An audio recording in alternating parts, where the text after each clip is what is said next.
Trois erreurs communes avec le pervers narcissique. On va parler de ça. Ça y est, on voit encore ma couverture. Hop.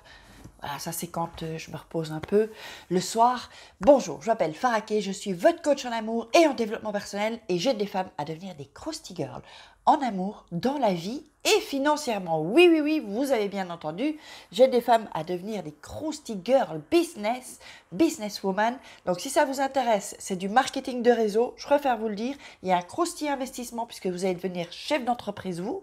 Donc si vous cherchez à gagner des extras ou gagner de l'argent, en cette période, je pense qu'il y a beaucoup de gens qui ont perdu leur boulot ou qui veulent gagner plus. L'un n'empêche pas l'autre. Et donc, vous pouvez me contacter via mon WhatsApp qui est inscrit dans la description en dessous de la vidéo. Et puis, téléchargez vos cadeaux là, à gauche, à droite et en dessous de la vidéo. J'ai répété, en dessous de la vidéo. Alors, on va entrer dans le vif du sujet parce que il y a des erreurs que beaucoup de gens font face à un pervers narcissique. Alors, la première erreur, c'est de croire qu'il va changer. Et effectivement, souvent on me pose cette question, mais est-ce qu'il peut changer? Est-ce qu'il va changer? Il va pas changer. Et c'est ça le truc, c'est qu'on espère toujours qu'il va changer.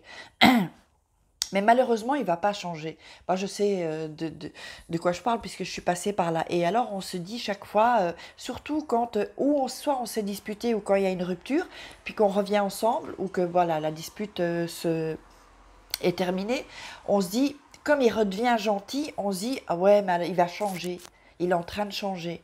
Eh bien, vraiment, vraiment, je veux vraiment vous dire qu'il ne va pas changer. C'est vraiment une erreur commune que les gens pensent, croient ça, qu'il va... n'importe quoi, je suis en train de balbutier là.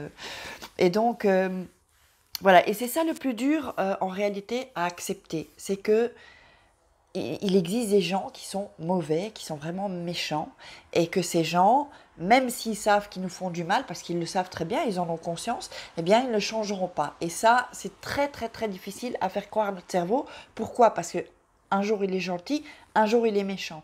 Et donc, le cerveau, il bug et il ne sait plus quoi.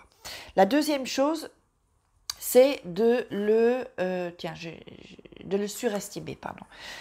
Non, je pourrais dire de le surestimer, de le sous-estimer. Plutôt ça. Le sous-estimer, de le sous-estimer parce qu'on pense qu'on pourrait être plus maligne, plus intelligente qu'un pervers narcissique. Or, le pervers narcissique, il a toujours une odeur d'avance, j'allais dire. Je perds mes mots.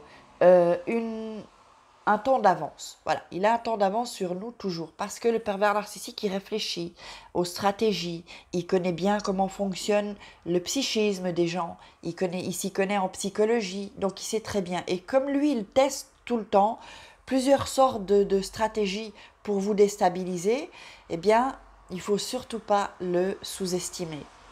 Alors, je pourrais dire aussi le surestimer, mais bon, ça, ce sera une autre vidéo, sinon on va se mélanger un peu les pinceaux.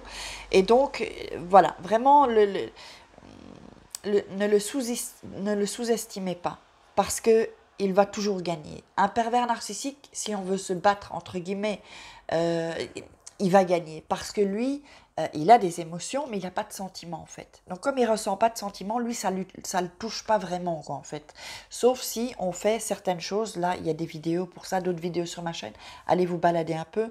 Donc, vraiment, ne le sous-estimez surtout pas. C'est vraiment un conseil que je vous donne. Et la troisième chose, c'est ne pas l'idéaliser. Il ne faut pas l'idéaliser. Or, en général, quand on démarre une relation, les femmes ont tendance à idéaliser, les hommes aussi, hein, une relation, à idéaliser la personne.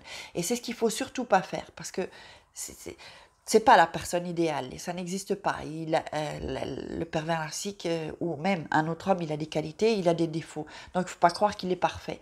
Évidemment, comme il est parfait et qu'il se présente comme un homme parfait, nous on commence à l'idéaliser, à le mettre sur un piédestal, et évidemment qu'il va tomber de ce piédestal à un moment donné. Mais n'importe quelle personne, hein, c'est une personne normale, mais si c'est un pervers narcissique, c'est sûr, et la chute va être fatale, hein, ça va être phénoménal, la chute, ça va faire mal. Donc vraiment, voilà, ce sont vraiment trois erreurs communes qu'on fait avec un pervers narcissique, donc je vais récapituler. Récapituler.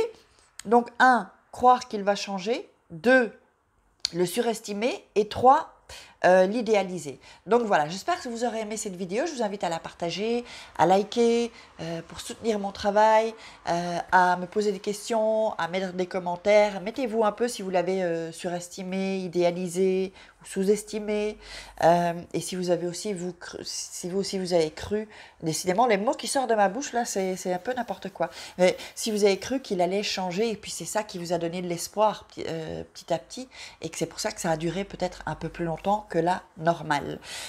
Donc voilà, alors je vous fais des gros stickies et on se retrouve demain pour une grosse petite vidéo. Ciao les filles!